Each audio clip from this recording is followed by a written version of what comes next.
Sir, may I come in? Yes. Hi, I'm Smriti.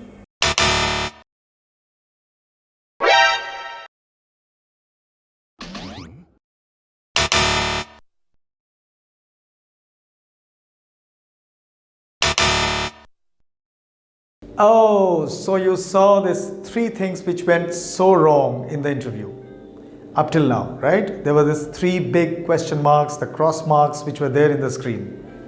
Now, all these three things went wrong, and let me ask you at this point, do you know the answers which can be right, where you can get the green tick mark? Can you guess those answers? If you can guess those, stop.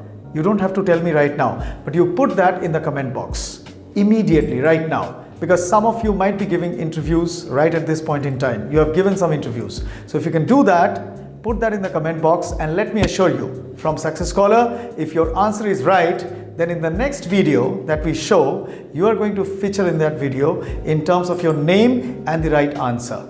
And that's a reward to all of you. What are the challenges that you can face in case your dearest colleague is practicing unethical behavior which has come to your notice and there is a conflict in your mind whether to report it or not? Sir, can I have a glass of water?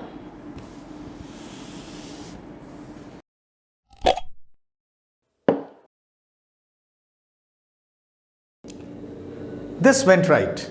Absolutely, this went right. Option 1, where the interviewee was taking a little bit of time, taking a glass of water, sipping on that glass of water and taking a time. Sometimes it happens that when there is a very complex question which comes up, a very complicated question which might be understood by the interviewee, but that person is not prepared to give the right answer. So at that time, you can take about 4-5 seconds, and believe you me, those 4-5 seconds are absolutely okay for each one of us. You can take that time, and by taking that time, you can rephrase your answer.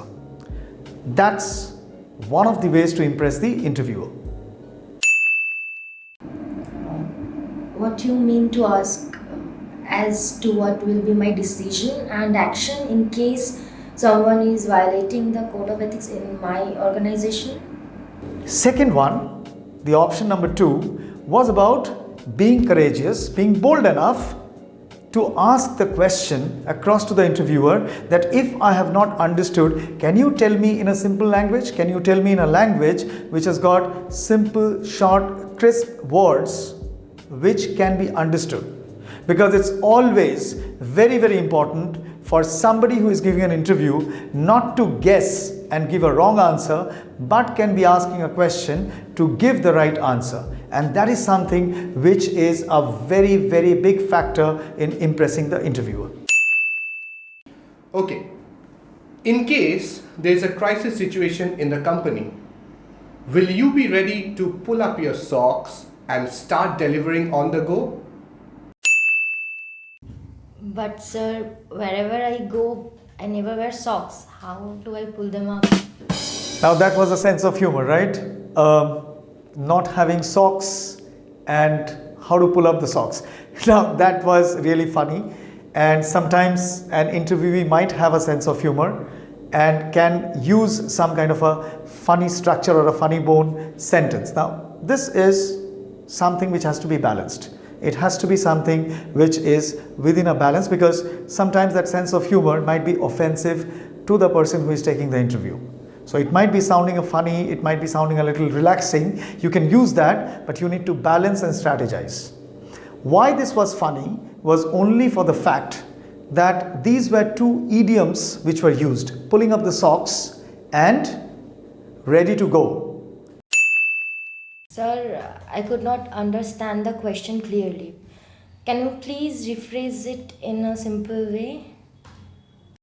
Now, most of the times, we may not predict that what is the idiomatic use or what is the actual meaning. So in that case, the second answer which was given by this candidate was absolutely correct, because she said that please rephrase in a simple word about what is it that you are going to ask. Again, as we went in the first one, is that it's always courageous, it's always good to ask the right question and give the appropriate answer rather than guessing and giving a wrong answer. That is one signature of impressing the interviewer. So if you want to impress every time in interviews, if you want to qualify and succeed in any of the interviews, please come down to Success Scholar, please subscribe with us, please join hands with us and understand how interviews are supposed to be cracked at every point in time, every single time. Now that all of you have watched the interview between the interviewer and the candidate, you saw there were some mistakes and there were some right things which the candidate did. Now there are so many other ways to impress an interviewer because that is your passport to the corporate world. Now the mistakes that has been done, they have been deliberately done in the video so that it is to highlight that you are not supposed to make those mistakes. The ones that were done right is something that you need to do. But in Success Scholar, we tell you other 100 ways how you can impress the interviewer so that at any interview that you go, every interview would be a successful passport for you to enter the corporate world. So for that, you need to do just one thing. Ektai jinis tomader korar ache. You need to subscribe to our channel. You need to call us up, fix an appointment with the counselor, and then come back to us and come to us for a journey of success in your life, for a passport to the corporate world. So thank you so much for watching. Be with us, patronize us, and create your own success story with Success Scholar. This is Abir Bhattacharya signing off with you on Memorable Monday.